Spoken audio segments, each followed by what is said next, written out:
Hello, my dear friends. Today we come in the presence of Lord and we will be reading the Bible, Old Testament, Book 4, Numbers, Chapter 22. Balak summons Balaam. Then the Israelites traveled to the plains of Moab and camped along the Jordan across from Jericho. Now Balak son of Zippor saw all that Israel had done to the Amorites, and Moab was terrified because there were so many people. Indeed, Moab was filled with dread because of the Israelites. The Moabites said to the elders of Midian, "This horde is going to lick up everything around us, as an ox licks up the grass of the field." So Balak son of Zippor, who was king of Moab at that time, sent messengers to summon Balaam son of Beor, who was at Pethor near the Euphrates river. In his native land, Balak said, "A people has come out of Egypt. They cover the face of the land and have settled next to me. Now come and put a curse on these people because they are too powerful for me, perhaps. Then I will be able to defeat them and drive them out of the land. For I know that whoever you bless is blessed, and whoever curses is cursed." The elders of Moab and Midian left, taking with them the fee for divination. When they came to Balaam, they told him what Balak had said. "Spend the night here," Balaam said to them, "and I will report back to you with the answer the Lord gives me." So the Moabite officials stayed with him. God came to Balaam and asked, "Who are these men with you?"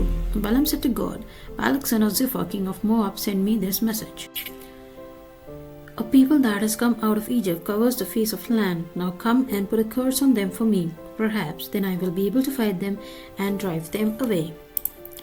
But God said to Balaam, "Do not go with them. You must not put a curse on these people because they are blessed."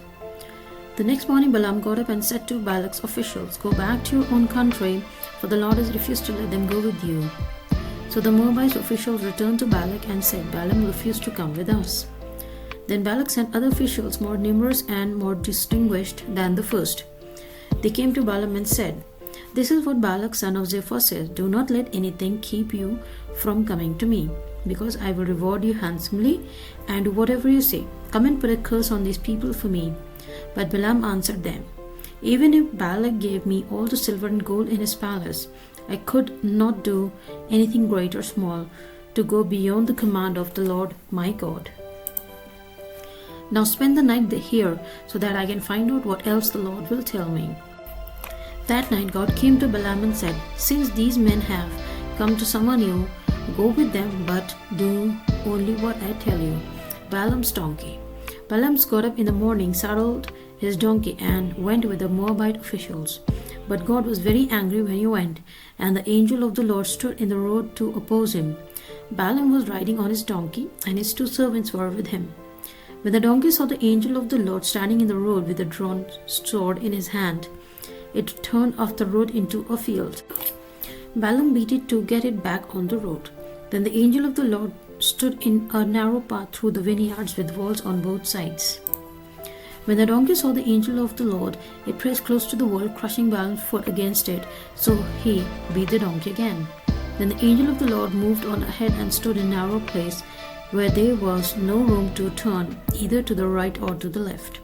When the donkey saw the angel of the Lord, it lay down under Balaam, and he was angry and beat it with its staff.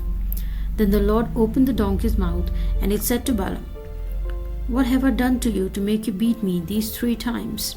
Balaam answered the donkey, "You have made a fool of me. If only I had a sword in my hand, I would kill you right now." The donkey said to Balaam, "Am I not your own donkey, which you have always ridden to this day? Have I been in the habit of doing this to you?" "No," he said. The Lord opened Balaam's eyes, and he saw the angel of the Lord standing in the road with his sword drawn. So he bowed down and fell face down. The angel of the Lord asked him, "Why have you beaten your donkey these 3 times? I have come here to oppose you because your path is a reckless one before me. The donkey saw me and turned away from me these 3 times. If it had not turned away, I would certainly have killed you by now, but I would have spared it." Balaam said to the angel of the Lord, "I have sinned. I did not realize you were standing in the road to oppose me. Now if you are displeased, I will go back." The angel of the Lord said to Balaam, "Go with the men, but speak only what I tell you." So Balaam went with Balak's officials. When Balak heard that Balaam was coming, he went out to meet him at the Moabite town on the Arnon border at the edge of his territory. Balak said to Balaam, "Did I not send you an urgent summons? Why didn't you come to me? Am I really not able to reward you?" "Well, I have come to you now," Balaam replied. "But I can't say whatever I please. I must speak only what God puts in my mouth." Then Balaam went with Balak to Kiriath-Huzoth. Balak sacrificed cattle and sheep and gave some to Balaam and the officials who were with him. The next morning Balak took Balaam up to Bomoth-Baal, and from there he could see the outskirts of the Israelite camp. This is the end of the chapter. We will continue in the next video. In the name of the Father, Son, and the Holy Spirit. God bless you all. Kindly like, share and subscribe. Press the bell icon so that you may get notification on next chapter that is uploaded. Happy listening to the Bible. Take care. Bye-bye.